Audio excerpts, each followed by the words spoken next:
Welcome to the Tesla Economist. Please hit the thumbs up and remember to subscribe. You can follow me on Twitter and talk to me on Patreon. What are the world's best-selling EVs? By which I don't mean what models are they, but what are they? I wanted to go through a table that I recently saw on Clean Technica. It shows the world's plug-in vehicle sales for January 2022. I thought this table was going to be a way to help me illustrate the discrepancy between sales that matter and statistics when it comes to the other EVs. Just to be clear, this table does say plug-in sales, so that includes plug-in hybrids.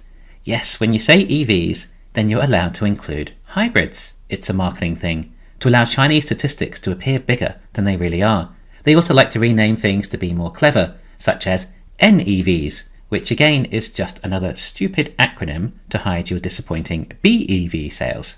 New Energy Vehicles, NEV, which is actually new energy vehicles like electric cars combined with old energy vehicles like hybrids. But it says new in the name to make you think otherwise. Although not to be confused with ARC's idea of the direction Tesla should be headed in neighborhood EVs, also NEV acronym. Yes, BEV, that's what Tesla makes. Engineless cars. That's a big difference. And all that matters, it's just that statistics look better when we group them. Now we have the almighty Tesla Model Y at the top of the list. No surprise there. Well, actually a little surprise, as it says only 32,000 units for January, which does seem a bit low. I'm pretty sure Shanghai alone made that many Model Ys in January. This probably sounds beyond fanboy saying this, but just think about it. Over 300,000 deliveries for the quarter, 1/3 of that for 1 month would be 100,000. Only 32,000 Model Ys? It doesn't add up. But just to sound extra fanboy, the other car sales do sound about right. Anyway, as a result, I'm not sure as to the accuracy of some of these figures, so we'll just be analysing on an indicative level here and won't hold too much value to the specific numbers. Anyway, Tesla Model Y, number 1. We'll go through what each of these top-selling EVs actually are and how they compare with Tesla. And my favourite EV at number 2, the Wuling Death Trap.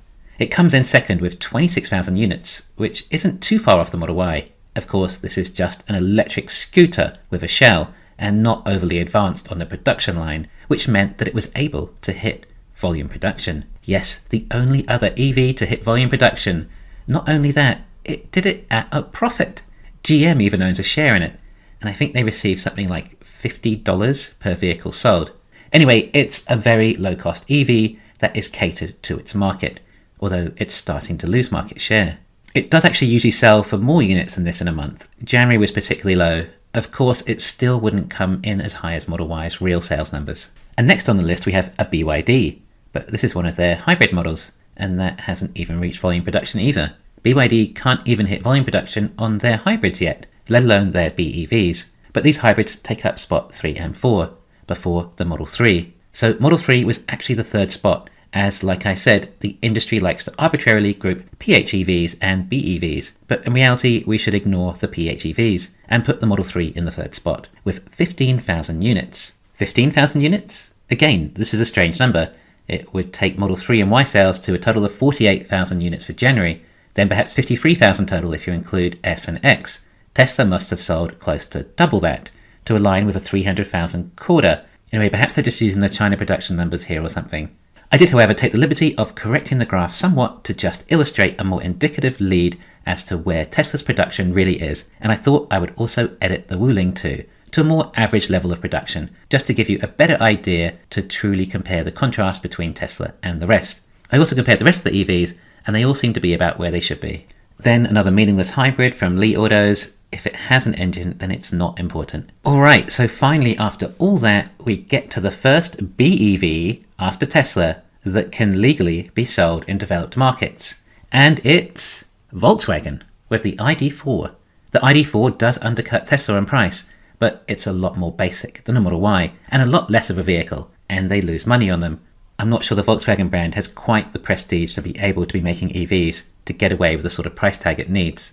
I think Volkswagen is a brand that probably should have used LFP batteries to save cost. The Volkswagen Group have Audi as a brand though, which they can use as a more mainstream EV brand. Consumers see more value in a more luxurious brand and can thus justify a higher price tag. On the other hand, Europe will need low-cost EVs as well, and they will make it hard for the Chinese to enter. So perhaps Volkswagen can try and tap into the lower cost EV segment as the legacy auto. They've even revealed a compact EV already. Anyway, there you go. The next closest to volume production after Tesla for BEVs that are legal for sale in developed nations is Volkswagen.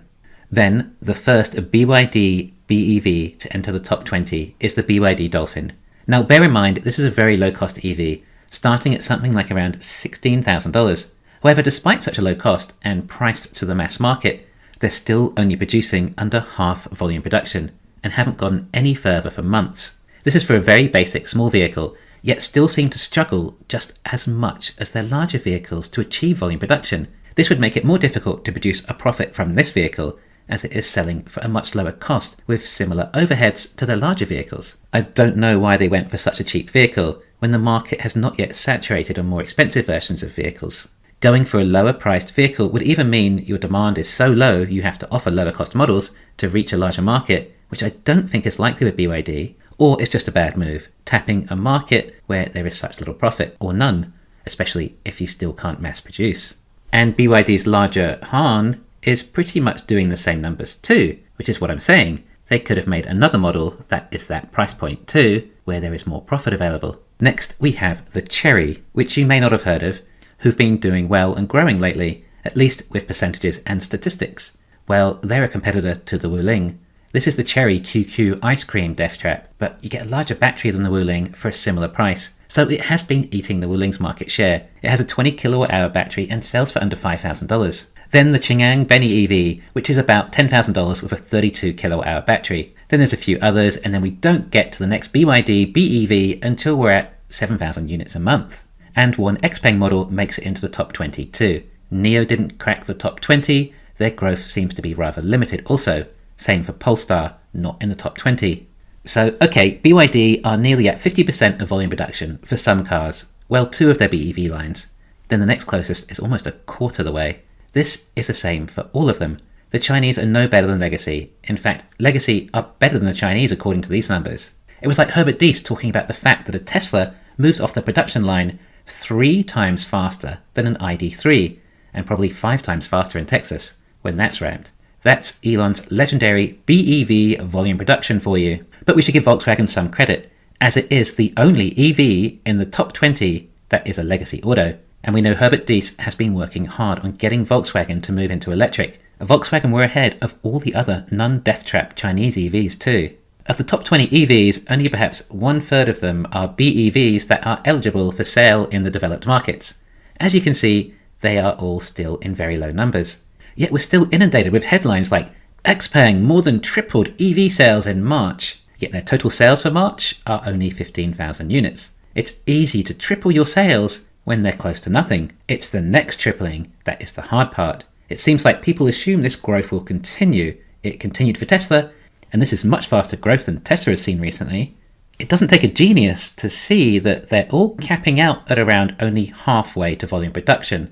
It becomes exponentially harder increasing production volume at this level too. You need to find breakthroughs, like, I don't know, perhaps gigacasting machines or structural battery packs? Maybe octavalves and heat pumps designed by a space company too.